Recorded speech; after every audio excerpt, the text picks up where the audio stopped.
começar sentado, quando cansar, eu levanto. Então, bom dia a todos. Uma alegria estar com vocês. E eu gostaria de falar para vocês a respeito da psicologia moderna. E o que é que isso significa, qual é o seu relacionamento com a vida da alma, a vida como um todo, né? A vida espiritual. Então vejam só, primeira coisa, quando é que começa esse negócio de psicologia moderna? Né? De que modernidade nós estamos falando? E por incrível que pareça, pode parecer um negócio meio estranho, mas a psicologia moderna, ela começa como uma decadência em plena Idade Média. Deixa eu explicar para vocês. O que é que havia antes dessa decadência? Para vocês se localizarem, eu vou falar do século XIV, de um movimento chamado nominalismo, tá? E um senhor inglês chamado Guilherme de Ockham, Frei Guilherme de Ockham. Ali começa a decadência das coisas e a visão que a gente hoje tem incompleta de homem. Então, está dado aí o tema, só para vocês não ficarem num romance policial perguntando quem matou Odette Reutemann. Então, o assassino já está dito aí desde o início. Nós vamos chegar nos psicólogos mais atuais, porém a gente precisa começar lá atrás. E por que precisa começar lá atrás? Vamos lá. Vejam,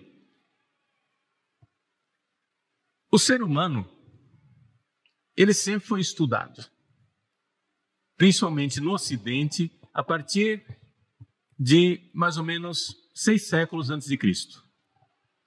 A partir de 6 séculos antes de Cristo é que nós começamos uma modernidade, ou seja, há 26 séculos atrás, 27 séculos atrás, nós começamos uma modernidade, um jeito de ser, que é o nosso jeito de ser do Ocidente, que é completamente diferente do jeito de ser, por exemplo, dos chineses, orientais, japoneses, etc. E esse jeito de pensar e jeito de ser demonstrou-se vitorioso, tanto que hoje nós temos a ciência ocidental que tomou conta do mundo inteiro, né? Todo mundo diz, não, a sabedoria dos chineses antigos, a sabedoria dos japoneses, etc. Sim, mas eles não inventaram a ciência moderna. Quem inventou a ciência moderna fomos nós ocidentais.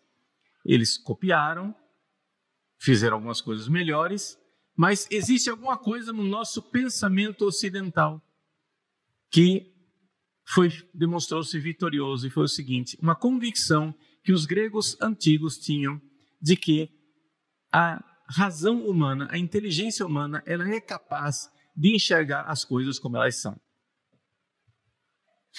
Ou seja, se vocês forem perguntar aos hindus, eles vão dizer que tudo que nós vemos é pura ilusão.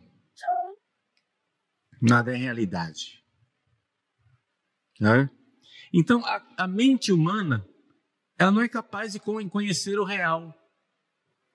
Então, os gregos, eles viram que nós temos uma capacidade de conhecer o real, mas isso não quer dizer que a gente esteja vendo o real. Atenção! Ter a capacidade de ver o real não quer dizer que nós estejamos vendo a realidade.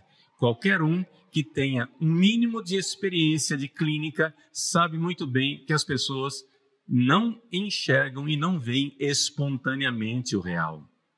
Você ouve relatos e você diz, em que mundo essa pessoa vive? Ou seja, você, como terapeuta, você tem um ponto de vista privilegiado, você não está olhando para aquela vida a partir daquele saco de paixões e sentimentos desordenados, alucinantes, com os quais aquela pessoa está olhando. Ela está olhando para a vida dela. Você diz, cara, para que está reclamando? Sua vida é boa. Mas aquela vida, para aquela pessoa, é uma tortura.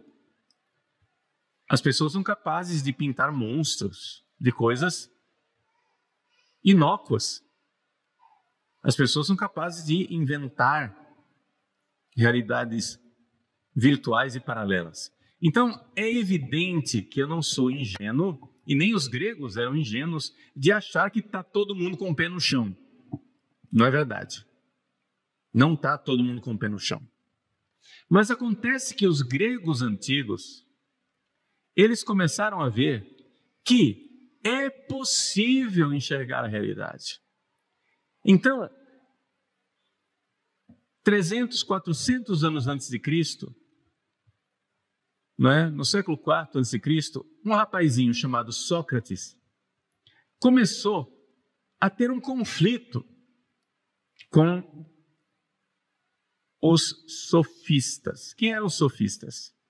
Os sofistas eram um grupo de pessoas muito parecidos com os filósofos modernos atuais, que achavam que eu sou capaz de construir a verdade do jeito que eu quiser e que a palavra é capaz de dizer tudo.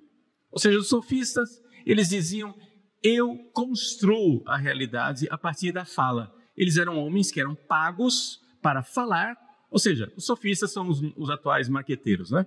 Eles eram pagos para falar e convencer você de qualquer coisa. Eles tinham uma grande habilidade na palavra, na comunicação e construíam realidades e ilusões coletivas. Em qualquer tempo do planeta, isso dá muito dinheiro. Pergunte para os marqueteiros em tempo de campanha política, né? Ou seja, vender ilusões dá muito dinheiro. Acontece que Sócrates, ele tinha uma pretensão. Ele não queria convencer ninguém. Ele queria pessoalmente saber a verdade. Ele não precisava que os outros soubessem a verdade. Ele queria ter clareza do que era a verdade. E por isso ele inventou o seu método filosófico, no qual ele saía interrogando as coisas para saber, né? Então, assim, piadinha de Sócrates. Sócrates está no centro de Atenas, na Agorá, de repente passa um cara correndo e vem um outro correndo atrás. Assassino! Assassino! Peguem o assassino! Detenham o assassino! Assassino! Aí o Sócrates vê o primeiro passar, o outro atrás, aí o cara vem e reclama, pô meu, você não parou o assassino?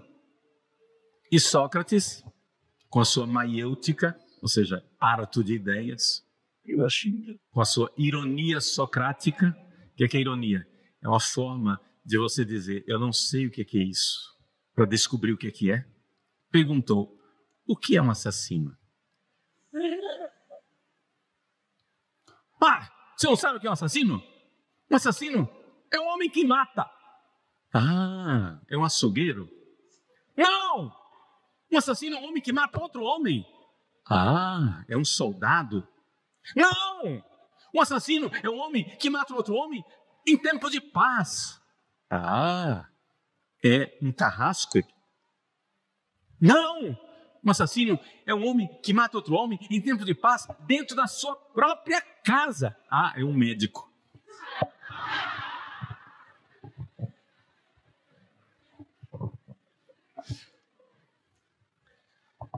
É piada, mas indica que nós não sabemos o que são as coisas. E a filosofia é essa realidade, esse esforço de profunda honestidade consigo mesmo. De perguntar, mas eu sei o que é isso? E foi assim que nasceu a filosofia grega.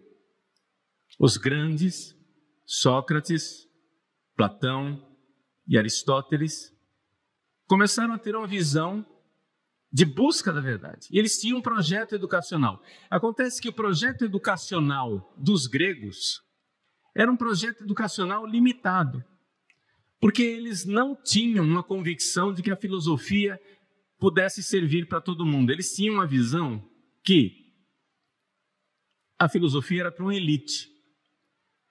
Então, a academia de Platão, o liceu de Aristóteles eram escolas para os discípulos deles, mas eles não pretendiam que o mundo inteiro fosse filósofo. O que é filósofo?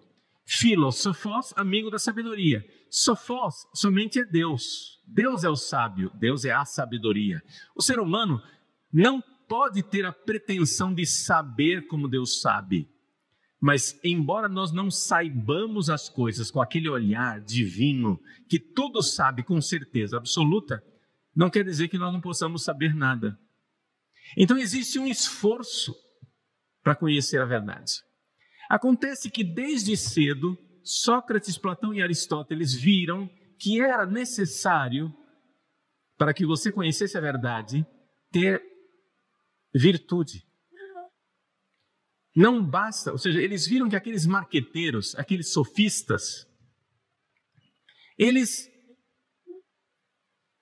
não buscavam a verdade porque eles não tinham virtudes. Sabe por quê? Porque a verdade dói. Um homem de mentira nunca irá buscar a verdade.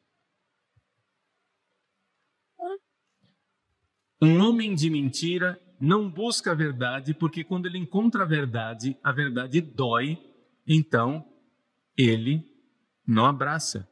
Eu não preciso dizer para terapeutas e psicólogos o que é um mecanismo de defesa.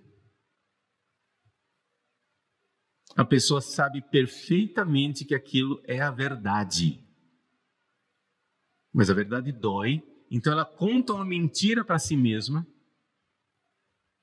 esquece que aquilo é mentira e começa a viver a partir daquela mentira. Esse é o movimento básico da neurose. Ou seja, se aquela pessoa tivesse tido virtude,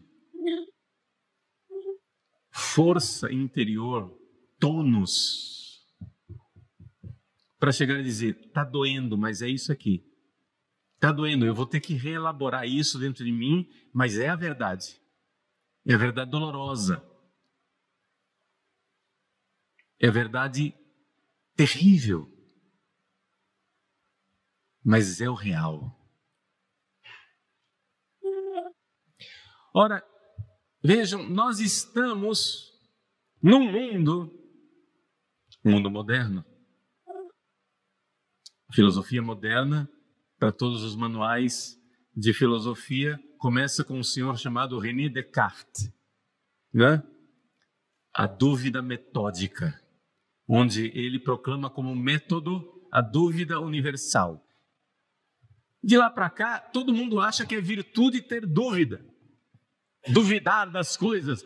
Você tem que ser crítico, né? Você não pode aceitar tudo, tem que ser crítico, tem que duvidar, duvida. Mas, gente, a dúvida não é o problema da humanidade. O problema da humanidade é quando nós sabemos perfeitamente qual é a verdade e fingimos não saber. Esse é o problema. O problema da humanidade não é que a gente engole verdades duvidosas. O maior problema da humanidade é que nós, sabendo que algumas coisas são profundamente verdadeiras, evidentemente verdadeiras, claramente verdadeiras, indubitavelmente verdadeiras, não temos a estatura moral, a estrutura moral para chegar e dizer, cara, é verdade, está doendo, mas é verdade. Então nós vivemos num mundo onde parece muito virtuoso, parece inteligente até você duvidar. Você pega o Descartes, e o Descartes está lá nos pensamentos dele, nas suas meditações filosóficas, né? No seu discurso do método, ele está lá duvidando que ele existe. Quando você tenta reproduzir a experiência do Descartes, e segue psicologicamente o caminho dele, você vê claramente que aquela dúvida não era sincera. Ele não estava duvidando porcaria nenhuma. Ele estava fingindo duvidar. Puro fingimento. Falta de virtude. Para se mostrar crítico. Para que o pensamento dele fosse o alfa, o início de tudo. Trevas. De repente, Fiat Lux, Descartes.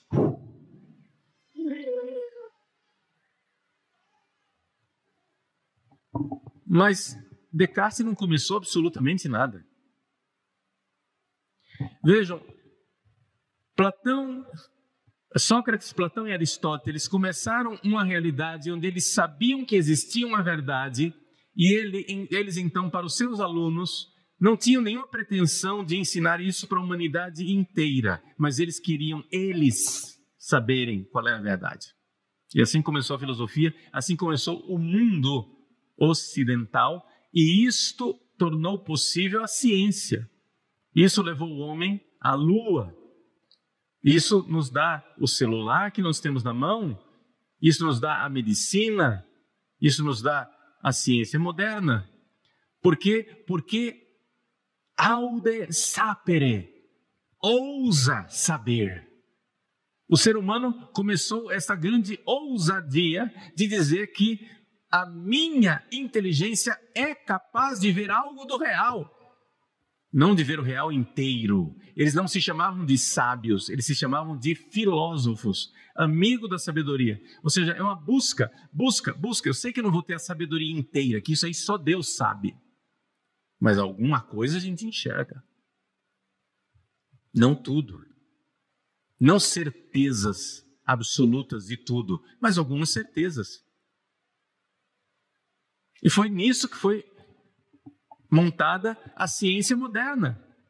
A ciência moderna, o cara chega a algumas conclusões. São conclusões absolutas, irrefutáveis? Não. É a melhor hipótese disponível no momento, está funcionando. Um cara vai e faz uma outra descoberta e diz, vamos melhorar o projeto daquilo que estava antes. E a gente vai chegando mais perto da realidade. Está claro que é assim que é montada a ciência? Ou seja, existe uma humildade de saber que eu não sei tudo, mas ao mesmo tempo uma ousadia de saber. Aqui que está a coisa. E aí vem o cristianismo. E o cristianismo apareceu com uma novidade, jamais vista na história da humanidade. O cristianismo apareceu com um projeto educacional universal. Ou seja, nosso Senhor Jesus Cristo, antes de subir ao céu, diz: ide por todo o mundo, fazei discípulos de todos os povos. Isso foi o primeiro projeto educacional universal. Não era para uma elite, não era só para o povo judeu, não era só para uma casta sacerdotal. Só para contar uma anedota, nós estamos numa casa jesuíta, não é? Um jesuíta chamado São Francisco Xavier, um dia ele chegou na Índia. E como ele pregava e fazia milagres, paralíticos andavam, cegos enxergavam, mortos ressuscitavam. Os sacerdotes da casta sacerdotal indiana chegaram para ele e disseram: nós viemos aqui, nós queremos ser seus discípulos. E ele: que bom, que maravilha. Então, só que aí, deixa eu dizer, tudo que você contar para nós vamos guardar segredo. Você pode contar seus segredos para nós prometemos que nós iremos guardar segredo. São Francisco Xavier disse: não, mas pelo contrário, eu quero que vocês digam para todo mundo, vão pelo mundo inteiro, falem tudo, falem tudo. Os sacerdotes indianos viraram as costas e foram embora. Por quê? Porque se Francisco Xavier sabia a verdade, é evidente que ele não podia querer dizer isso para todo mundo. Ele tinha um segredo. Ele tinha que guardar esse segredo. E se o que ele ia dizer era para dizer para todo mundo, quer dizer que ele ia continuar guardando o segredo dele. Então vejam que o cristianismo, ele é um projeto educacional universal. E esse projeto educacional universal, ele sobreviveu durante toda a conturbada Idade Média. Caiu o Império Romano, vieram os bárbaros. Depois que terminaram os bárbaros, vieram os vikings. E os cristãos, principalmente os monges, nos seus mosteiros, continuavam o ensino da verdade e a busca da verdade. Pegaram o legado dos gregos antigos, pegaram os conhecimentos e continuaram a investigar as coisas, conhecer as coisas, e eles sabiam o seguinte: uma vez que você começa a estudar e buscar a verdade, você tem que buscar isso a vida inteira, para o resto da sua existência. Se você começou a buscar a verdade, é para sempre. Por quê? Porque ninguém é sábio. Sábio é Deus. Nós somos só amantes da sabedoria. Nós não temos certezas absolutas de tudo, mas algumas coisas nós temos certeza absoluta. Por exemplo, nós temos certeza que 2 mais 2 é igual a 4. Nós temos certeza que uma coisa não pode ser e não ser ao mesmo tempo. Não é? Se você for na sua conta bancária e estiver faltando dinheiro, você não vai cair na lorota do gerente que diz: não, mas olha só, está faltando R$1.000 na sua conta, mas é que nós estamos num mundo onde não tem mais certezas absolutas. É tudo fragmentário, é tudo... Você vai engolir essa? Não. Então, nós temos algumas certezas. O padre Paulo chegou, ele não pode dizer: eu cheguei, mas ainda estou indo.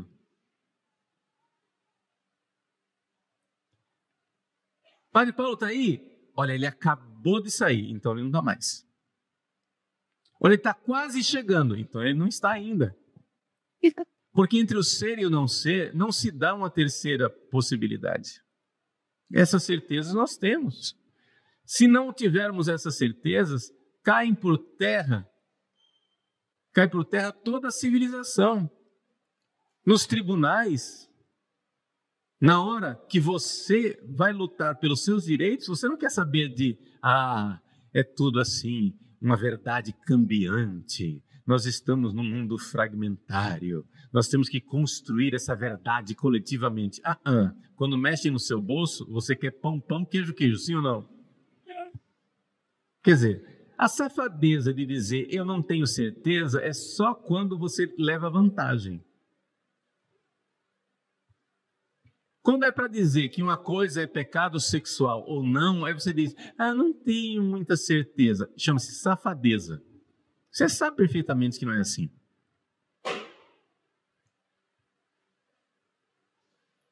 Você só tem dúvida naquilo que você leva vantagem. Aí você não sabe. Bom, continuando a nossa narrativa, para a gente chegar no mundo moderno, né? Porque tem história. Os gregos antigos, então, sabiam que para conhecer a verdade eu tinha que ter virtudes. Os cristãos também, por outro caminho, eles chegaram à mesma convicção. Se eu quero conhecer a verdade, eu preciso ter virtudes. Então, as escolas cristãs, elas não ensinavam somente conteúdo, elas formavam as pessoas, ensinavam a viver a virtude, batiza, confessa, faz penitência, vai à missa, reza. Por quê? Porque esse é o jeito de você formar uma pessoa, formar um homem, uma mulher de verdade capaz de buscar a verdade, capaz de pagar o preço da verdade.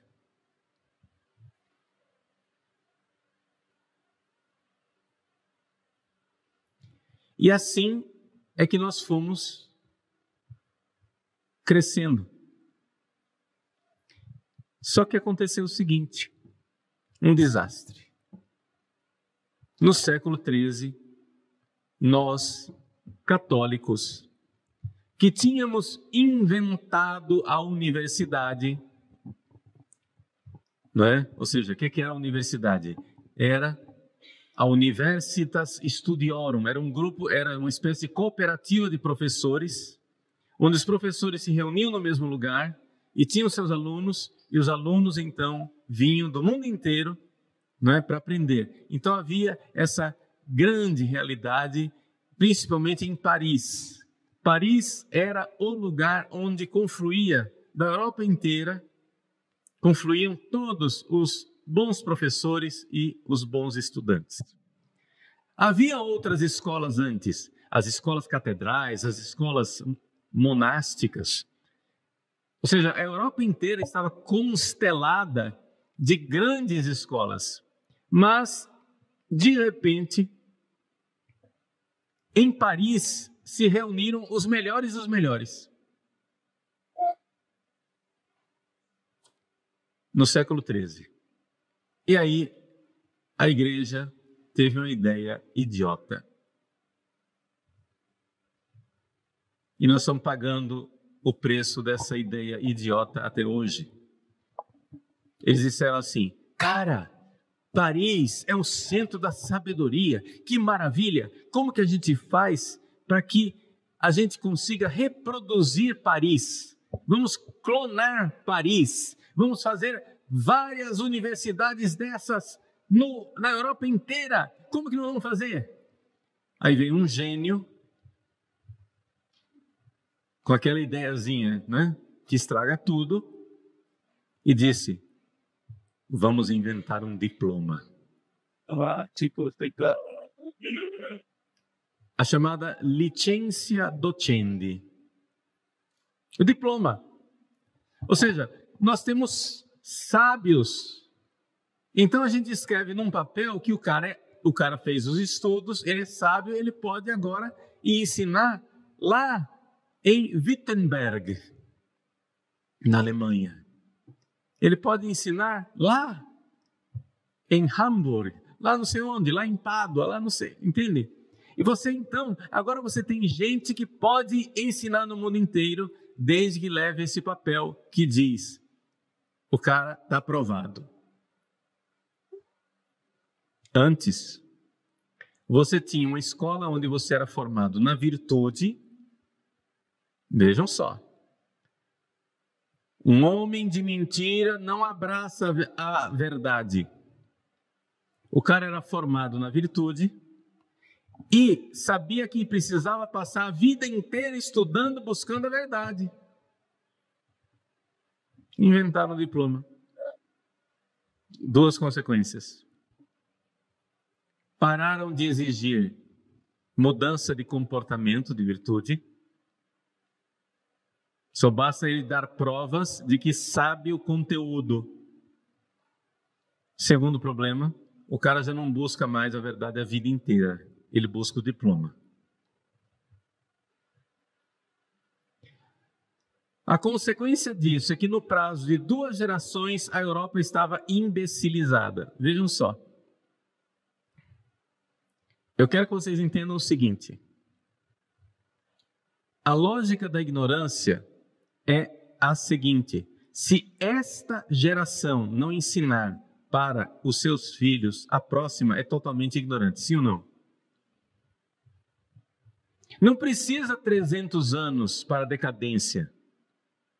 Você só precisa de uma geração. Basta uma geração falhar e não ensinar, a próxima é ignorante. Está claro isso para vocês? As pessoas não nascem sabendo. E é responsabilidade das gerações anteriores transmitirem o conhecimento. Não existe a mínima possibilidade de uma continuidade na civilização, na ciência e nas coisas se você não passa para frente. Quem tentou ultimamente contratar um pedreiro sabe o estado lastimável no qual se encontra o nosso país. Estão morrendo os pedreiros competentes. Os jovens não querem aprender a ser pedreiro, nós vamos ficar sem pedreiro.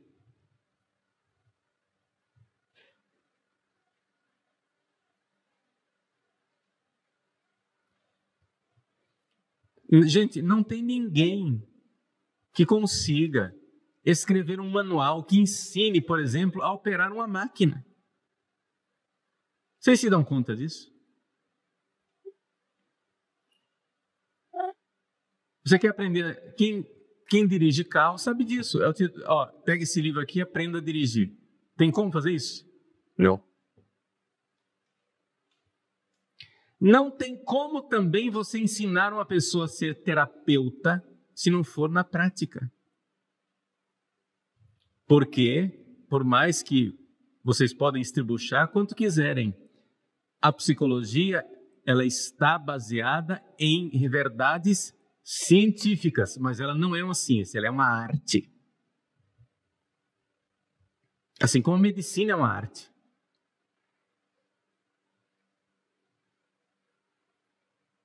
E é uma arte pedagógica, onde você ensina para a pessoa a sair daquele emaranhado no qual ela se meteu. Tem técnicas para isso. Tem técnicas para isso. E é por isso que os marxistas ficam apavorados, né, quando a gente diz essas coisas, porque eles sabem disso. E eles usam a psicologia para quê? Para desconstruir. Quando eles fazem a sacanagem, eles estão sendo científicos. Quando a gente ensina a pessoa a colocar a vida em ordem, você está colocando religião na clínica. Mas não precisa de religião na clínica. Você não precisa falar de nada. Você não é catecismo. Mas é absolutamente contraditório e estúpido você querer dizer que um terapeuta, aspas, não ensina nada. Por mais que você seja um psicanalista ortodoxo freudiano, você sabe muito bem, psicanalista, que você escolhe as perguntas. E a pergunta é tudo.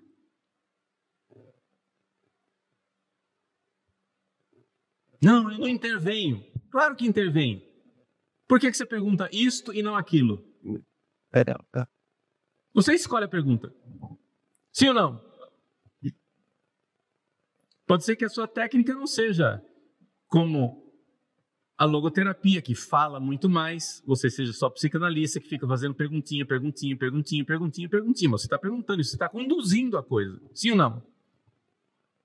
Então para de ser sacana e seja honesto com você mesmo. Não tem esse negócio de que, eu sou isento.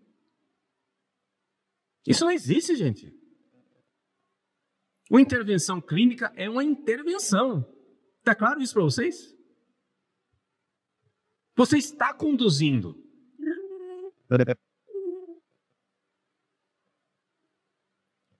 Por que você faz perguntas a respeito da prática sexual da pessoa e não faz perguntas a respeito da prática religiosa da pessoa? Você escolheu. Quem é esse homem que está na sua frente? Você escolheu um modelo de homem.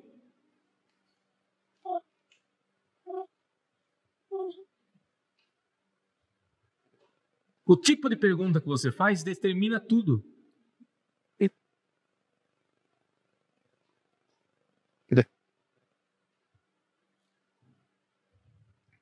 Como com seu filho. Por que hoje em dia está tão difícil a educação? Porque as pessoas não entendem mais que a educação é uma arte. Não existe manual de arte. Pergunta para o artista como é que ele compõe uma coisa. Não, é uma arte. Educar é uma arte. Você observa seu filho, tenta de um jeito. E não deu certo, então vou intervir desse outro jeito aqui assim. E não aprendeu, pera lá, não vou tentar aquela outra técnica assim, dar uma volta por lá. Não é assim? Você tenta de um jeito, tenta de outro, vai assim, vai assado, não sei o quê. É uma arte, que você vai sentindo a pessoa. A mesma coisa na clínica, você vai sentindo a pessoa. Quantas vezes termina a sessão e você vê claramente que a sua intervenção naquele dia foi desastrada. Tem dia que dá certo, tem dia que deu errado. Deu errado, a pessoa reagiu mal.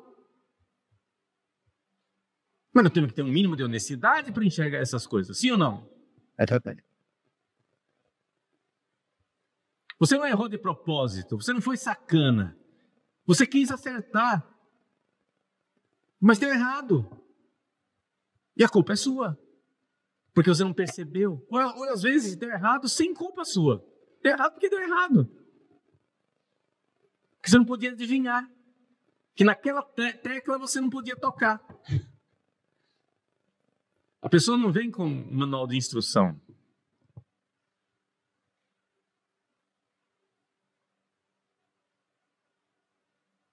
Então, voltando à nossa história. Os professores medievais, antes dessa estupidez chamada diploma, eles eram pedagogos verdadeiros, e a pedagogia é uma arte, onde você sente o discípulo, você sente o aluno, você sente o pulso. Quando aquela pessoa está pronta para investigar certas verdades, ele já tem envergadura, ele já tem virtude, ele já tem coluna vertebral para saborear certas coisas mais elevadas, ou não. De repente você cria um diploma e você ouve aquilo que todo professor ouve desde que se inventou um diploma. Professor, não precisa disso, a gente só quer o diploma. Para que isso tudo? Só dá o diploma aí, cara.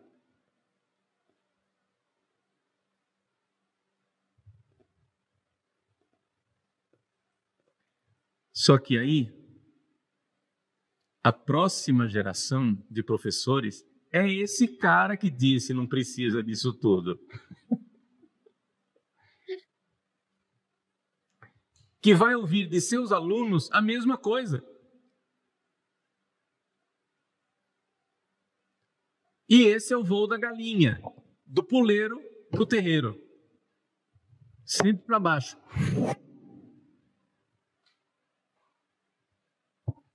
E essa é a narrativa da longa marcha da vaca para o brejo. Por isso nós estamos imbecilizados como nós estamos.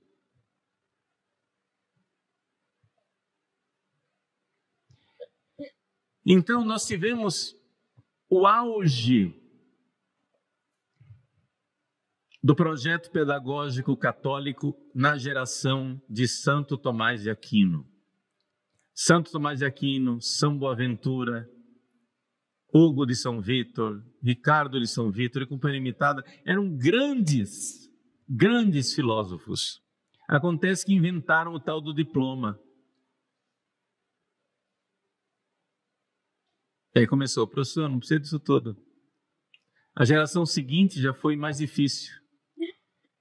A outra geração veio um frade chamado Guilherme de Ockham. E esse frade franciscano, ele começou a mostrar para as pessoas que o ser humano não é capaz de ver a verdade das coisas. O que existe é convenção. Qual é a essência de um copo? Não tem essência. A gente só convencionou chamar isso aqui de copo. Aí vem outra coisa por semelhança, né? A gente chama de copo também. A outra coisa é semelhante, semelhante, semelhante. Por pura semelhança, você agrega as coisas e diz copo. Mas não tem uma substância de copo, não tem uma essência de copo, não tem a verdade do copo. É só convenção. Ou seja, na verdade o que ele estava dizendo é o seguinte: eu, Guilherme de Ockham, sou tão idiota que eu não consigo enxergar verdades. A única coisa que eu enxergo é aquilo que cachorro enxerga. Cachorro agrega semelhantes por associação, né? Ele faz uma experiência, 2, 3, 4, ele aprende, sim ou não? Por associação de semelhança. Agora vejam que esta visão de homem é a visão de homem da psicologia moderna. Onde você trata de um cérebro. E os caras vão estudar macacos, cachorros e companhia limitada, achando que estão estudando coisas que vão verdadeiramente iluminar o conhecimento do que é um ser humano. Ora, bolas, carambolas. De fato, existe alguma coisa no ser humano que é comum aos cachorros e aos macacos. O cérebro pega o cérebro de um macaco e é razoavelmente, né, semelhante ao cérebro de um ser humano. Ok? É um pouco mais de massa encefálica e você tem o ser humano. Mas aqueles poucos gramas de massa cinzenta não explicam a diferença qualitativa entre um ser humano e um macaco. Por quê?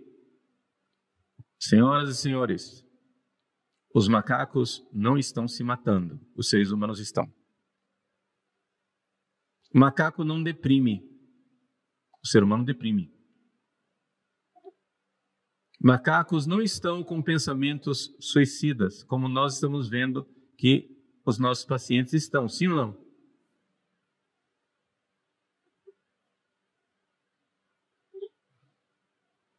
Porque você continua querendo tratar um cérebro. Mas é evidente que existe alguma coisa diferente no ser humano que não é somente cérebro.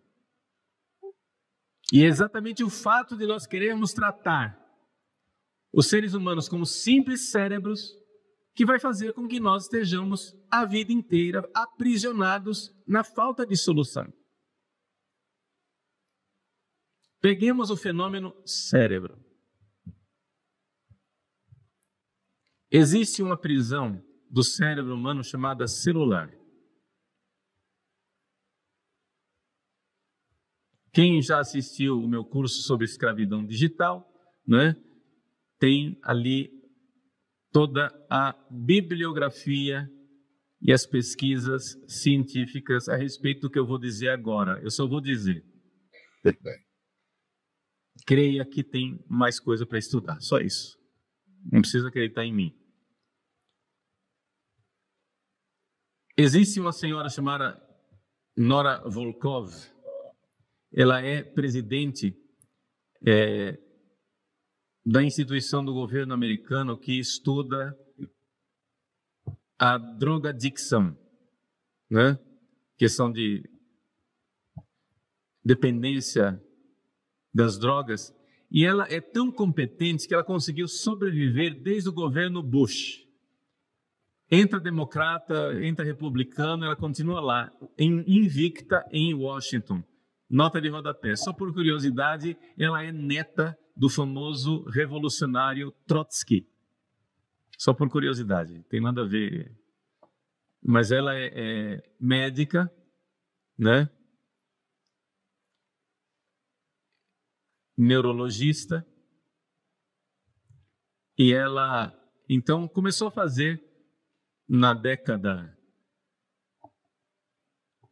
final da década de 90, uma série de pesquisas revolucionárias um pouco, porque ela começou a usar a técnica do PET scan para escanear o cérebro. E escaneando o cérebro, ela começou a notar um padrão na forma de comportamento do cérebro das pessoas que usavam a cocaína. não é? O que é interessante é que, com o passar do tempo, depois de muitos anos de pesquisa, se começou a notar que esse mesmo mecanismo de adicção ele funciona para outras coisas que não são droga. Por exemplo, o celular. Foi aí que entrou toda a pesquisa a respeito da dopamina, que no fundo, é a fonte da adicção nas pessoas. A dopamina é um neurotransmissor necessário para a vida.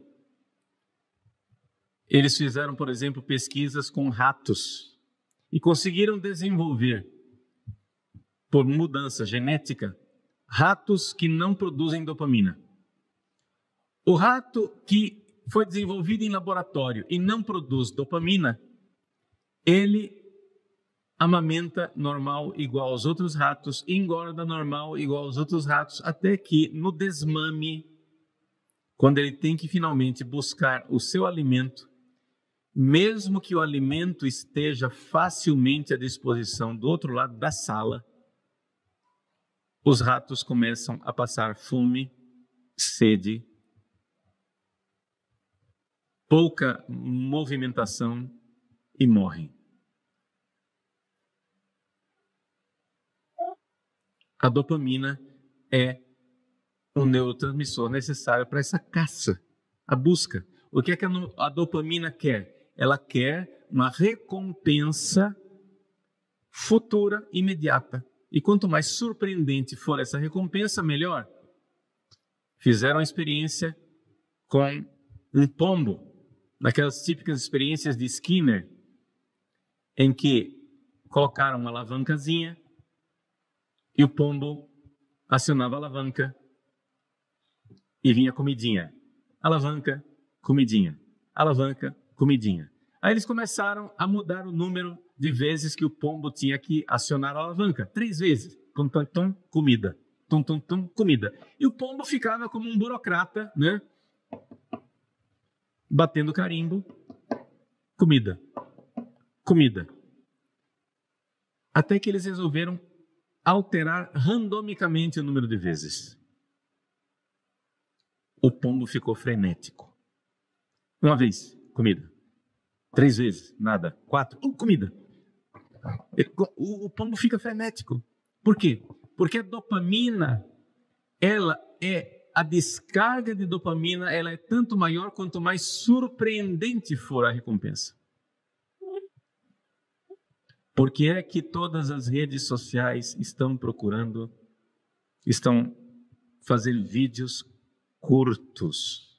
Nós tínhamos a plataforma do YouTube que tinha vídeos normais, não era isso? Filmes inteiros, mas eles apelaram agora para os shorts. No Instagram você tem lá o seu carrossel de vídeos. Todos os sites apostam nesse tipo de carrossel. O Twitter, companhia limitada. Por que é que o Facebook está morrendo? Deixou de existir o Facebook praticamente. Porque ele não tem essa mesma dinâmica de adicção. Ou seja, o algoritmo sabe perfeitamente quais são os seus hábitos. Ele sabe que tipo de vídeo você gosta. E ele te dá a recompensa. Aí você gira, vem outro vídeo igualmente prazeroso. Mas tem que ser rápido. Tá? Porque a descarga de dopamina, quanto mais imediata for, melhor. Vem outro vídeo. Opa! Aí, de repente, no terceiro vídeo, eles, aspas, erram. Mas erram de propósito.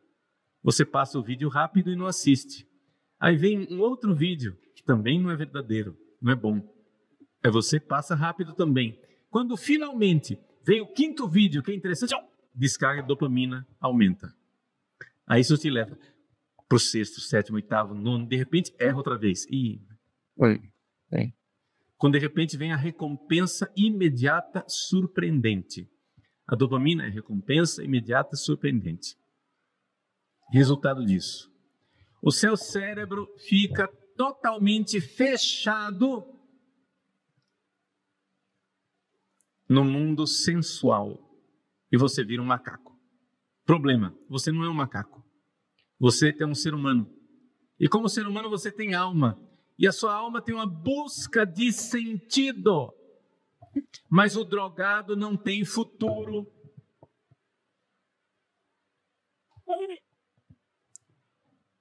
Proponha para um drogado, eu te dou R$100 agora ou R$1.000 daqui a uma semana. Todo drogado, 99% dos drogados querem R$100 agora. Uma semana é tempo demais para ele esperar. Drogado não tem futuro. Pergunte para um drogado o que é que ele planeja para o ano que vem. Ele não tem nada. Os senhores notaram que desapareceu do mercado uma pergunta que todo mundo fazia para as crianças. Quem é como eu? DNA, ou seja, data de nascimento antiga. Quando nós encontrávamos uma criança antigamente, a gente olhava para a criancinha e com aquele olhar condescendente de adulto, a gente olhava para baixo e perguntava: o que é que você vai ser quando crescer? Todo mundo fazia essa pergunta, sim ou não? Notaram que essa pergunta sumiu? Por que a pergunta sumiu? Porque a resposta sumiu. As crianças não sabem mais o que responder. E por que a resposta sumiu? Porque são drogadas.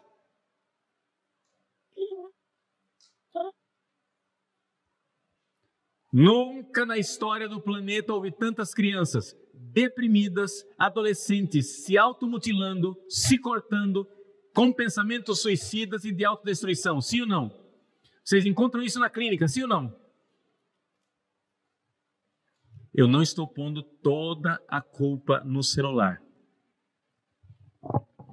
Mas boa parte da culpa é do celular. É uma drogadicção. O excesso de dopamina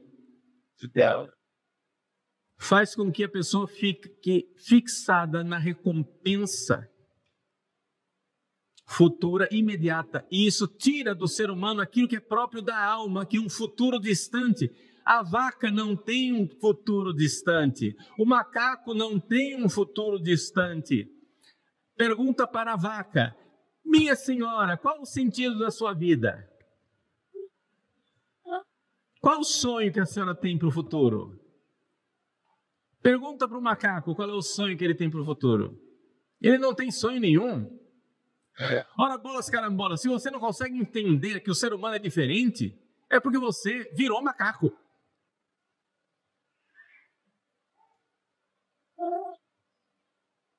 Se você não consegue entender que se as pessoas não têm um futuro, não têm um sentido, não têm um projeto, não têm algo espiritual, algo transcendente, a pessoa adoece.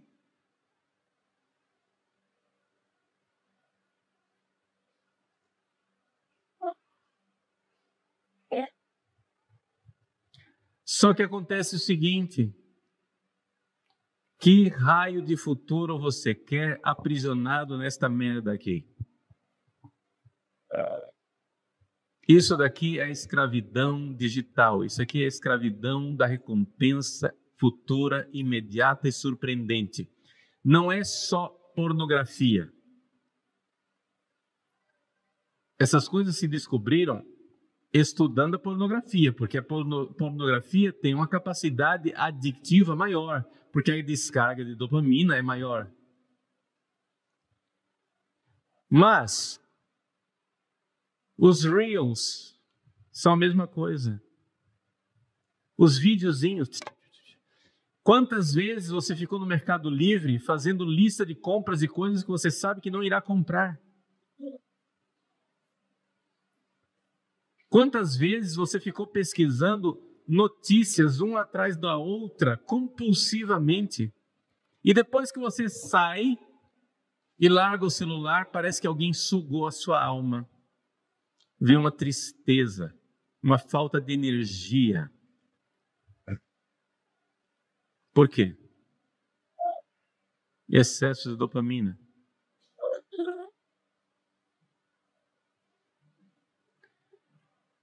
Os antigos sabiam muito bem, se não tiver virtude, ninguém busca a verdade. Ou seja, para que a sua alma floresça,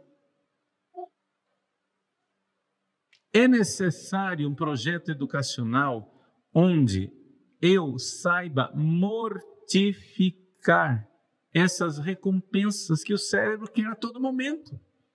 Se você dá ao seu cérebro tudo o que ele quer, se você, vamos lá, vamos falar a linguagem dos psicanalistas. Se você alimenta a pulsão do Eros, ali na esquina você vai encontrar Thanatos. Está entendendo? Se você dá toda a recompensa para o cérebro, este cérebro não é um cérebro de um macaco, é um cérebro de uma pessoa que tem alma.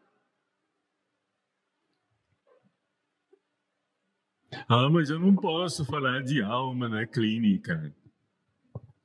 Mas ninguém está pedindo para você dar aula de catequese. O médico não fala para o paciente como é que o pâncreas funciona, ele simplesmente corta o açúcar, sim ou não? Você não precisa falar de alma, você só precisa saber que ela existe e como que funciona o negócio.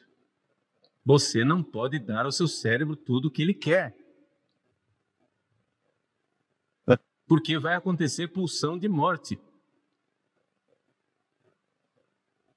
A pessoa precisa procurar alguma coisa transcendente, alguma coisa que saia desse imediatismo.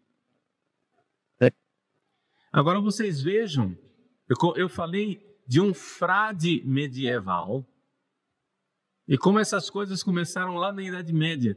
Eu não entrei nas várias escolas psicológicas modernas, porque não precisa. Eu falei da raiz. Cada galho depois tem os seus macacos.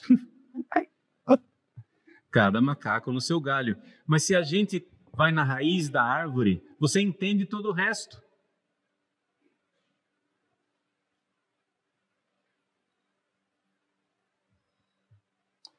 E entender todo o resto aqui é enxergar que nós somos seres humanos e o ser humano, ele é uma tarefa. Nós nos experimentamos como uma tarefa. Nenhum animal se experimenta como uma tarefa. Pergunte para o bezerro no pasto o que é que ele quer ser quando crescer, e ele não tem nada para te dizer, porque ele já é tudo o que ele quer ser. Mas os seres humanos que não se veem mais como uma tarefa, o que acontece? Eles podem... Os melhores, os mais bem-sucedidos, perseguem tarefas falsas. Mas a maioria da massa está inerte, atônita, como múmias, como zumbis, sem nenhuma tarefa. Catatônicos.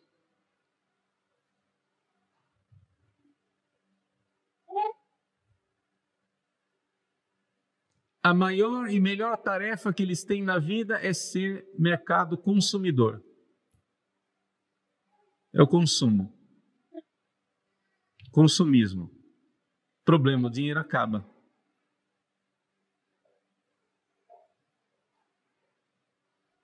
Então você vai dar recompensa para o cérebro. A recompensa dopaminérgica, sistema de recompensa dopaminérgico da caixa da Amazon que chega. Você abre a caixa, acabou.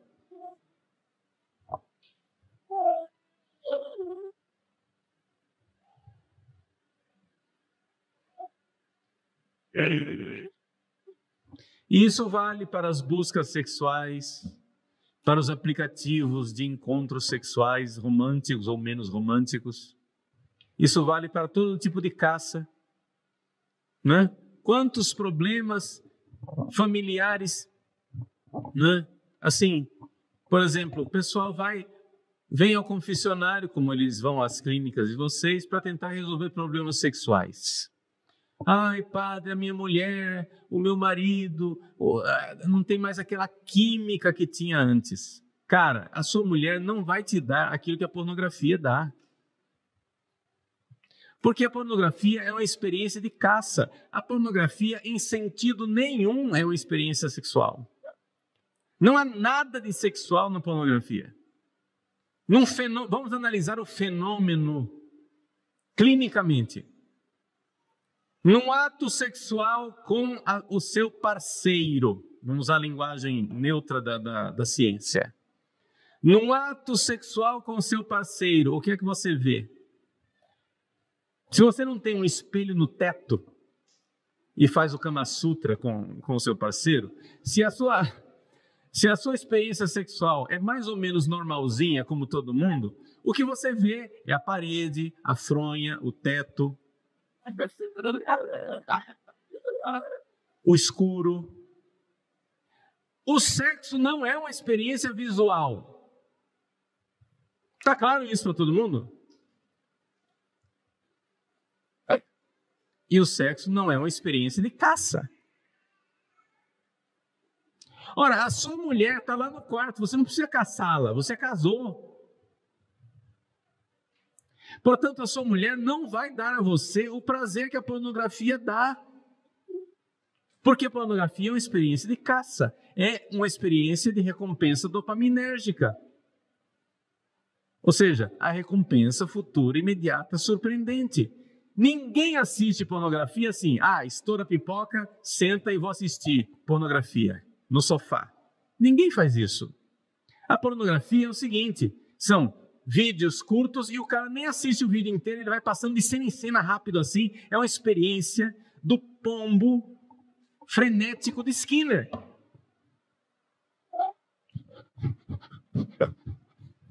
As pessoas não entendem que aquilo não é prazer sexual, aquilo é prazer cerebral. O órgão sexual é o menos engajado naquilo.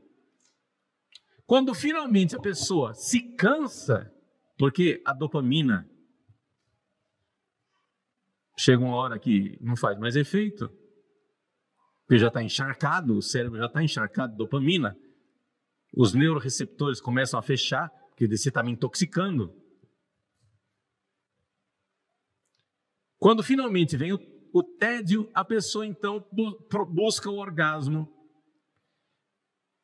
E com o orgasmo, os neurotransmissores são todos voltados para o aqui e agora. A oxitocina, a companhia limitada, são todos voltados para o agora. Traz a pessoa de volta para a realidade. Quando termina a experiência de 2 horas de pornografia e a pessoa tem um orgasmo, a reação de todo mundo, não interessa se a pessoa é católica, se aprendeu catecismo, ou se é um liberal, doidão, bicho grilo, fumando maconha. Todos têm essa experiência porque é uma experiência cerebral. A experiência do orgasmo depois de 2 horas de pornografia é o seguinte, cara, o que é que eu estou fazendo? Cara, o tempo que eu perdi, nossa, tem a conta para pagar. A pessoa sai daquela experiência que foi satisfatória, mas para um mundo que ficou cinza, não é mais colorido, não tem mais energia interior, não tem mais busca, não tem nada. Tem o vazio.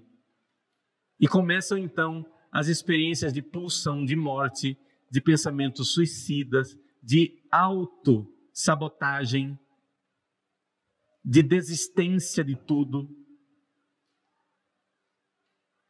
Por quê? Porque você está dando tudo que seu cérebro quer, mas você não é somente cérebro. Ai, mas eu não tenho prova nenhuma de que a alma existe. Está na sua cara, você não enxerga porque não quer. Sabe por que eles não querem? Porque se a alma existe, você é eterno. E se você é eterno, você sabe que você vai ter um encontro que você vai ter que prestar contas. Isso é uma realidade que tem consequências políticas, sociais, históricas, pessoais, transcendentes. Se você tem alma, você existe para sempre. Você não irá acabar. E se você não vai acabar, você vai ter que se encontrar com a verdade no final.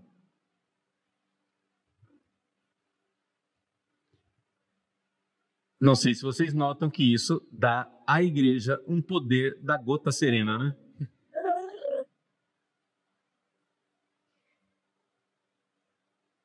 E isso politicamente eles não querem.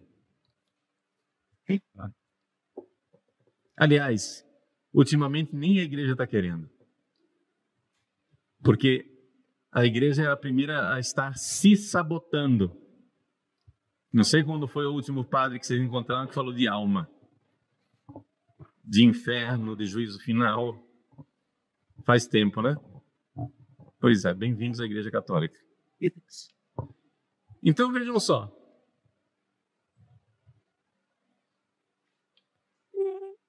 É importante você enxergar isso. É importante você enxergar que as pessoas estão adoecendo exatamente porque o cérebro tem tudo o que quer. Não adianta mais nós ficarmos lutando com moinhos de vento de Freud, a sociedade repressora e não sei o quê, e companhia limitada. Gente, onde é que está essa sociedade repressora? A única coisa que essa sociedade reprime ultimamente é a religião, só isso que eles reprimem.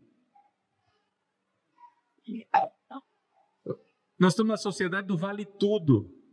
Ora, pela regra freudiana, nós deveríamos ser uma sociedade de gente feliz. Índices alarmantes de suicídio, inclusive no clero. No Brasil, a cada 2 meses, um padre se mata.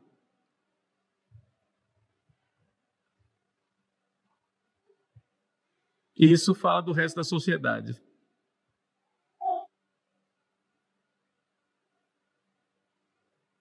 Então a coisa é alarmante. Então é evidente que as coisas estando assim, você, na intervenção terapêutica que você faz, muitas vezes, não é? O que é que tem que fazer? Bom, primeira coisa, tentativa, porque você depende da boa vontade da criatura, sim ou não? Mas tentar convencê-lo é um projeto pedagógico. Primeiro, é um projeto de confiança. Você não vai começar dando essa notícia. Você tem que conquistar a confiança do paciente, sim ou não? O gato subiu no telhado. O gato escorregou. Você vai conquistando a paciência. Quando você vê, dentro desse projeto pedagógico, que a pessoa, né, mais ou menos está... O nível de insatisfação está tão grande, ela está começando a enxergar as coisas, você precisa, de alguma forma, tirá-la destas recompensas compulsivas na qual a pessoa se instalou. E abrir uma janela para alguma coisa transcendente. Você não precisa fazer catequese. Você não precisa ensinar religião. Mas você pode fazer perguntas. Sim ou não? Você pode provocar. Você não precisa fazer de seu consultório um púlpito. Você não precisa colocar catequese e religião no seu consultório para criar confusão com o CRP.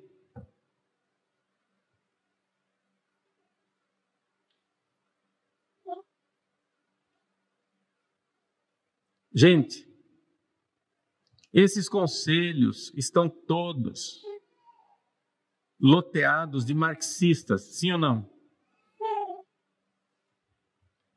Mas vamos usar a vantagem que nós temos. eles são burros.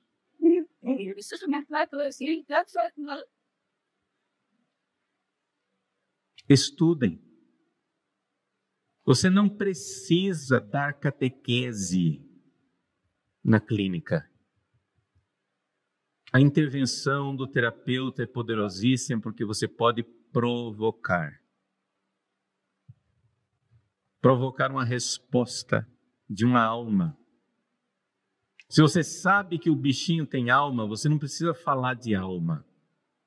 Você só precisa cutucar para que ela apareça. Às vezes, aquela pessoa está tão completamente tomada que vai precisar, sim, de uma intervenção psiquiátrica. Tem níveis de intoxicação do cérebro que só a terapia não vai adiantar. Vai ter que ter, sim, alguma coisa que baixe mecanicamente, de forma braçal, aquele nível de ansiedade para melhorar um pouco a qualidade de audição daquela pessoa, porque ela não está te ouvindo. Por mais que você está do lado de fora, batendo, falando, etc., ela está correndo atrás do próprio rabo e não sai daquilo. Mas por que é que a gente precisa de uma intervenção no cérebro? É exatamente porque o cérebro está aprisionando a alma.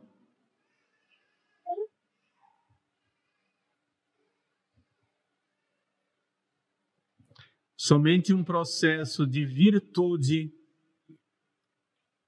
de educação virtuosa é que faz com que a pessoa enxergue, abra a janela da alma para uma transcendência. As técnicas, aí a gente pode discutir as várias escolas, é o comportamental, é a logoterapia, é a psicanálise, o que você quiser. Desde que você tenha uma visão de homem completa. Uma visão de ser humano que não fique simplesmente no cérebro, que não fique simplesmente no mero comportamento, que não fique simplesmente na mera materialidade. Porque se fosse mera materialidade, vocês estariam atendendo macacos, mas os macacos não adoecem.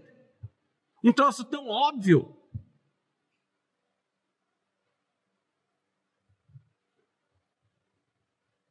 Aquela besta irracional tem o mesmo cérebro que o seu paciente, mas não tem a doença do seu paciente. Então quer dizer que aquela merda não tem o negócio que o seu paciente tem. Ou seja, alma.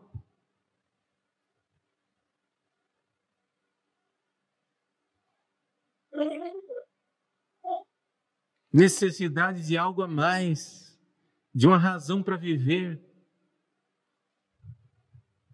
Eu não vou entrar aqui com vocês em discussão a respeito de técnicas. Aí cada um com o seu cada qual. Mas eu posso simplesmente mostrar para vocês aquilo que é o evidente. E eu não preciso ser padre para vocês enxergarem que o fenômeno investigável cientificamente chamado ser humano tem características que o mero cérebro não explica.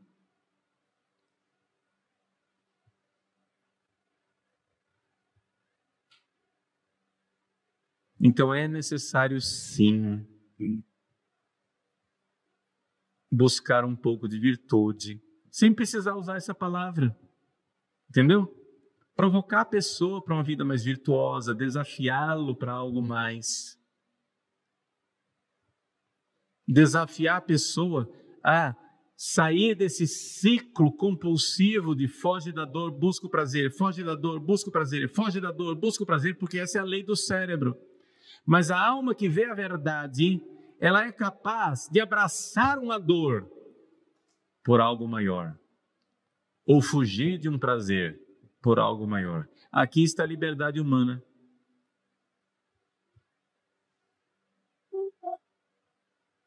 Quando você enxerga, eu preciso tomar uma injeção nas nádegas, Buscopan, dói pra dedéu.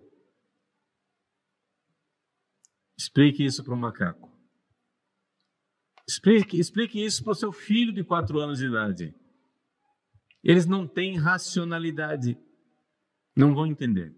Mas o ser humano tem a visão da verdade. E existem verdades que não precisam ser muito transcendentes, não. Bastam verdades bobas, que você fazer uma pergunta para a pessoa enxerga. Paga o preço. Abraça essa cruz. Toma o Buscopan. Abraça essa dor. Porque tem uma verdade ali. Paga o preço do amor. Paga o preço de ter família. Paga o preço de ser mãe. Paga o preço de ser pai. Paga o preço de ser esposo, esposa. Tem uma dor. Mas vale, tem algo a mais. Que é a educação para a virtude. O terapeuta é um educador, mas é um educador com uma técnica diferente daquela que se usa em sala de aula. O terapeuta é um educador.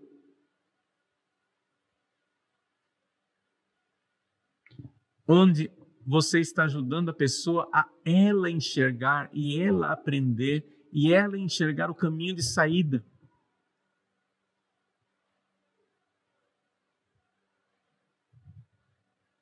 Então é uma vocação belíssima.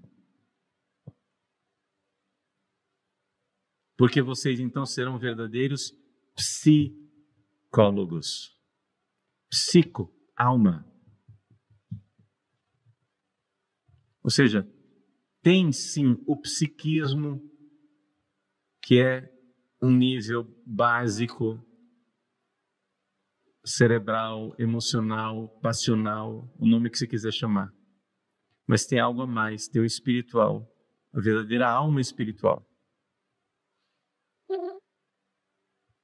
E essa é a realidade com a qual nós lidamos no dia a dia. Todo mundo enxerga. Só que acontece o seguinte, como em tudo, é um jogo político. É evidente que o pessoal de esquerda não vai querer isso. É evidente que ele só tem uma chance. E a chance é que nós aceitemos virar manada, virar macaquinhos, que não questionam, muito felizes, olhando para a tela de um smartphone o resto da vida. E uma vida que está ficando cada vez mais curta.